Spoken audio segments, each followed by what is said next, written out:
Hello, I'm Miss Olivia from the Lynchburg Public Library here for another story time around town.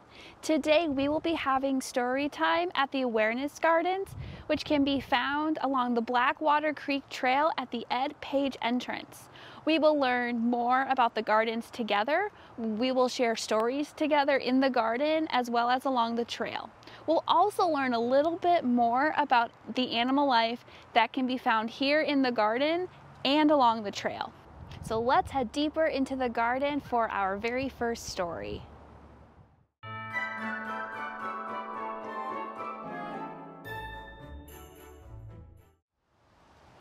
For our first story, we're going to read Goodbye Autumn, Hello Winter, written and illustrated by Kennard Pack.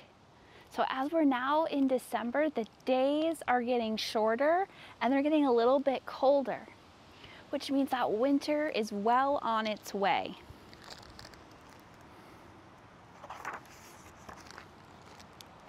Hello, late autumn afternoon. So there they are, playing with the leaves.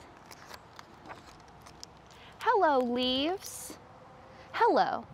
Now that the wispy winds have come, we fall from the oak tree branches and are swept into the sky.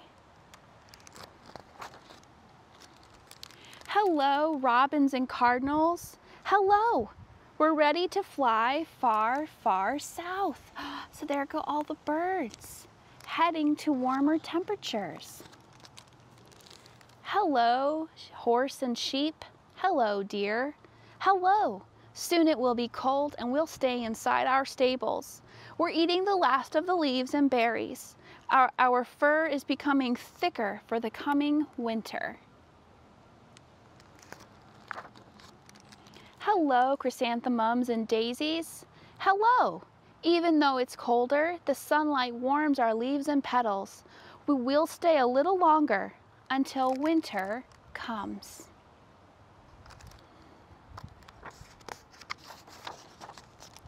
Hello, setting sun. Hello. The evenings are longer and the shadows reach farther across the street. So the sun is setting even earlier.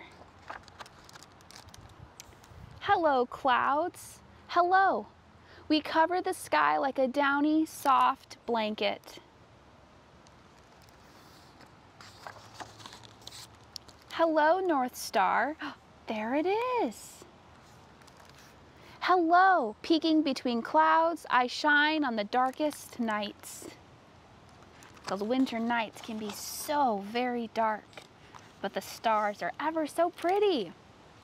Hello, evergreens. Hello, our pine needle branches shiver in the wind while you sleep.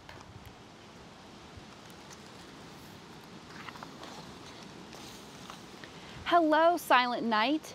Shh. I quiet the juniper and maple trees. So winter nights are much quieter than the other seasons because everything is sleeping. Hello, frost and icicles. Hello. We decorate the windows and hang from the eaves. So there are the icicles.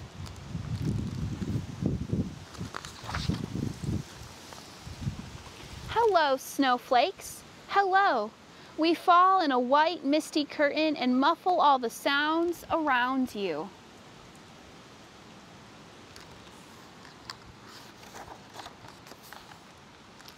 Goodbye, autumn. So now it's very, very, very white and snowy and not a lot of fall left. Except there's one last leaf right there, the last remnants of fall. But winter is beautiful.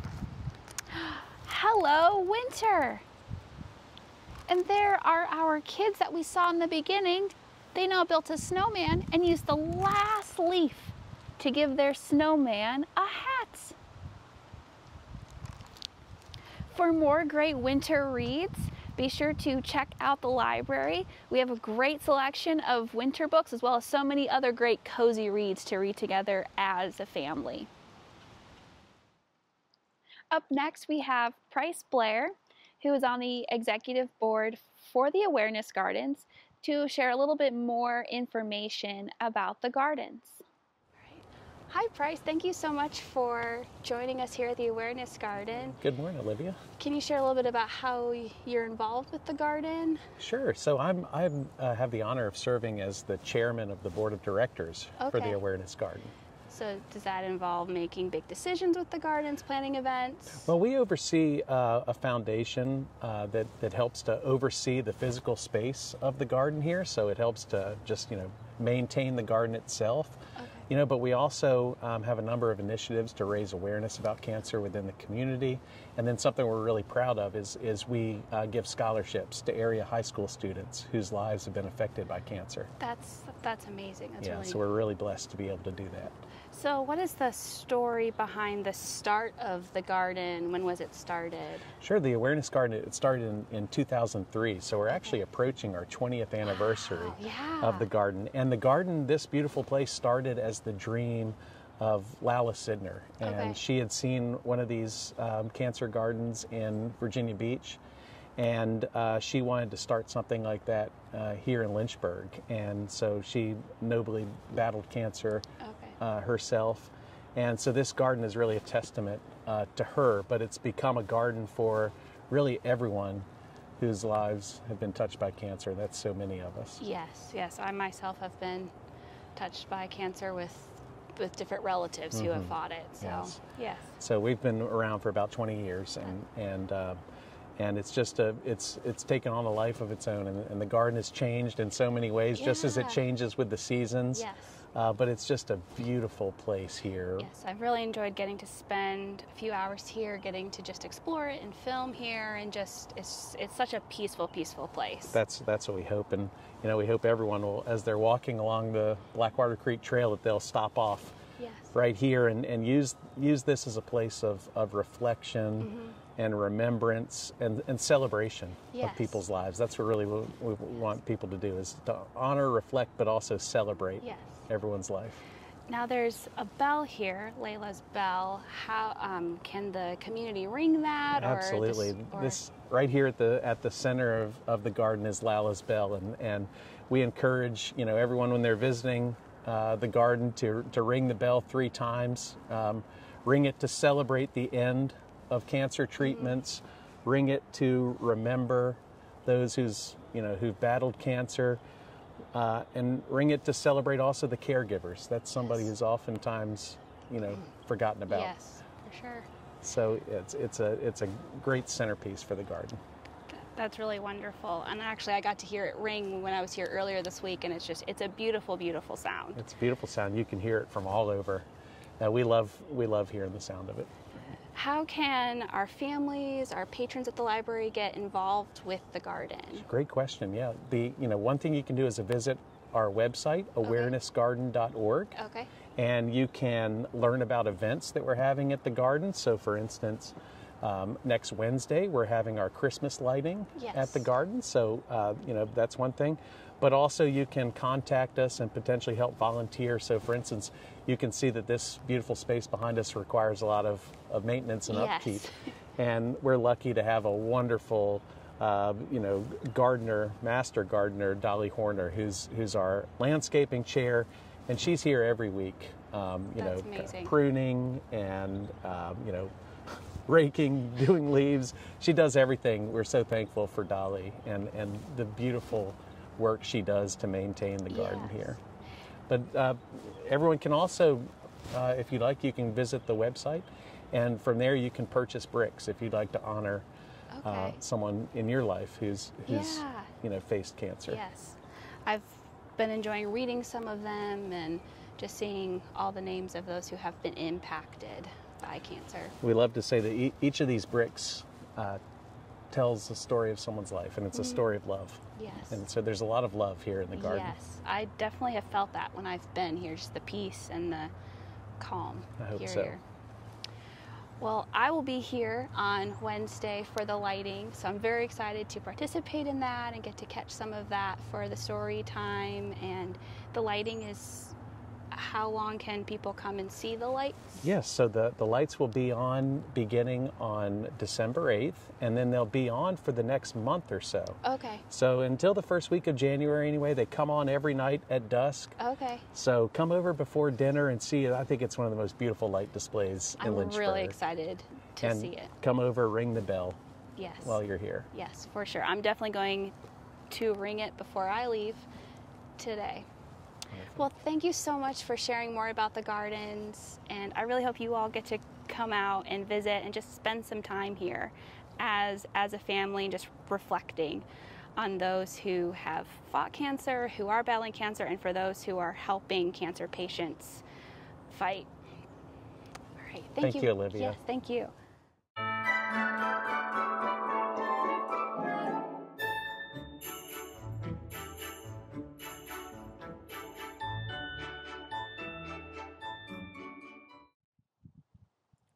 For our second story here on the trail, it's going to be all about different forest animals. Some you may get to see here on the trail, some you probably won't because they just don't live here, and that's okay. That just means that the next time you get to travel or even maybe go to a zoo or even an aquarium, you might get to see them there. So our second book is Curious Encounters, written by Ben Clanton with illustrations by Jessica Bagley.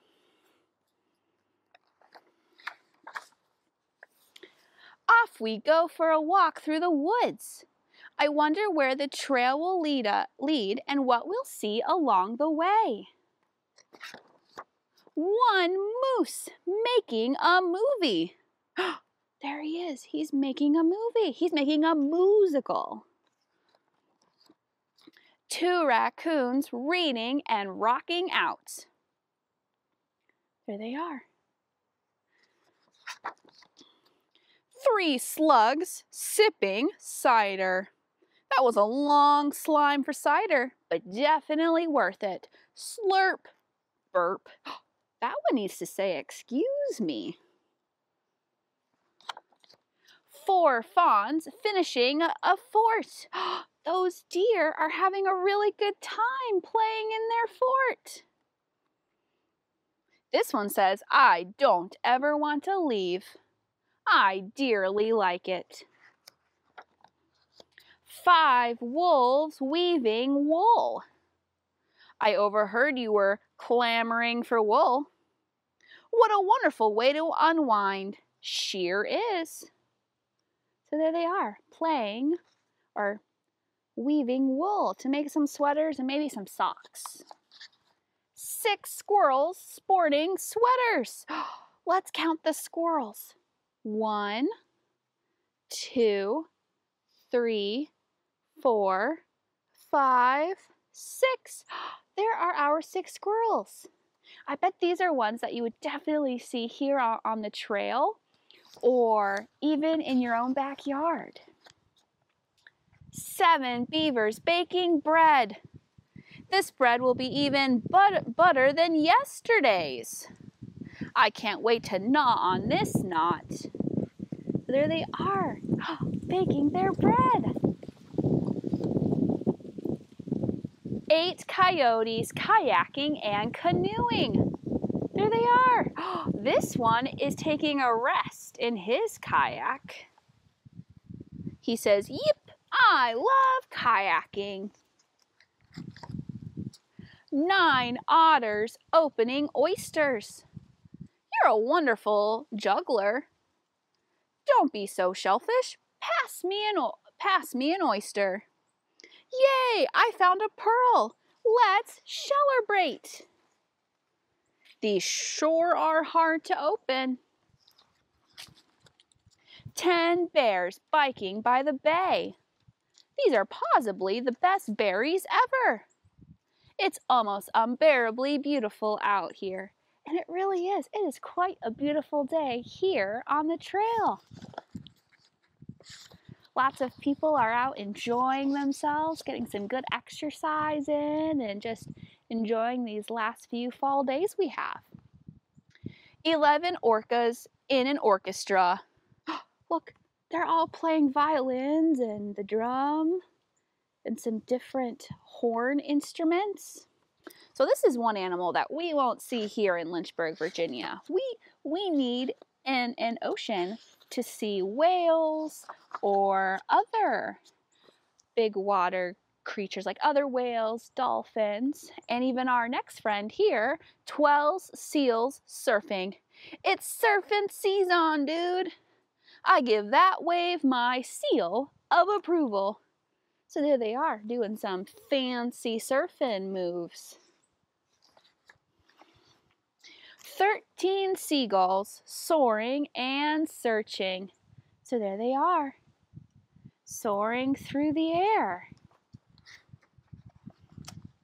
Let's join our forest friends. So there they all are, all the animals we read about today having a forest party. That's so fun. Well, that is the end of our story. Up next, we have Hannah from Parks and Recreation, who is going to share a little bit about some of the animals that you might see here on the trail.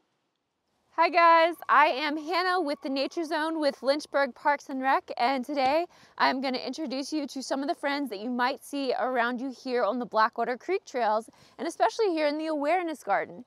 So as you guys all have known by now, it's pretty daggone chilly out here. So during the summer, our reptilian friends like snakes, lizards, turtles, things like that, you'd be able to find them out here on the trail. But right now, because it's so chilly, they've gone into brumation. And that's hibernation, but for reptiles. Right now, some of the animals that you might see that are active during the winter would be our friend, the gray squirrel. So we have many of these little friends here in Virginia. They like to run through cherries. You can hear them chattering, making sounds. They love to eat things such as nuts and berries and seeds, and sometimes they'll even get into your bird feeder if you're not careful. Other than that, another common friend that we're going to find out here on the trail are our friend the deer. So this is a deer skull, and he's got some giant antlers. Now the males are, the boy deers are going to be the deer who have the antlers. The females, the girls, they don't have antlers. Now these guys, they're pretty brave out here on the trail, but if you see them, you don't want to try to pet them. Although they look really cool and really friendly, they are still wild animals. And anytime you see an animal out in the wild, you want to leave it there. Wild animals belong in the wild, guys. So keep an eye out while you're out here on the trail. You'll probably see a lot of deer. You'll see a lot of squirrel. And in the winter, you'll also see a lot of birds. We've got birds such as the cardinals here in Virginia, woodpeckers. We've got chickadee, titmouse, all sorts of feathered friends who like to fly around. You'll hear them calling to one another, and sometimes you'll even see them in your own backyard, but they're definitely abundant here in the Blackwater Creek Trail area. If you want to learn more, come visit me at the Nature Zone, and I can actually show you. I've got a book. I've got a little book, and I can show you all about the tracks and scats of the animals that you might find out here. Another common thing that you'll see are tracks of the animals. So tracks from, say, possum, raccoon, deer, those sorts of things. And I can show you exactly how to ID those tracks, identify those tracks, if you come visit me at the Nature Zone. So I hope you guys have a fantastic time out there. Remember, stay safe, leave wild animals in the wild, and I hope you guys have a fantastic time exploring.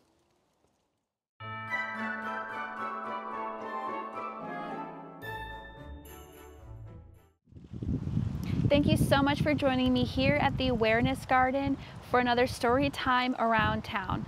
I really encourage you and your family to come and explore the garden, read the plaques, sit and just enjoy the beauty of them. The garden will also be lit with holiday lights through January 17th every evening. Up next, we will have some pictures and some footage of the garden, as well as from the lighting of the garden event that took place here on December 8th. We hope to see you next month for another story time around town. Bye!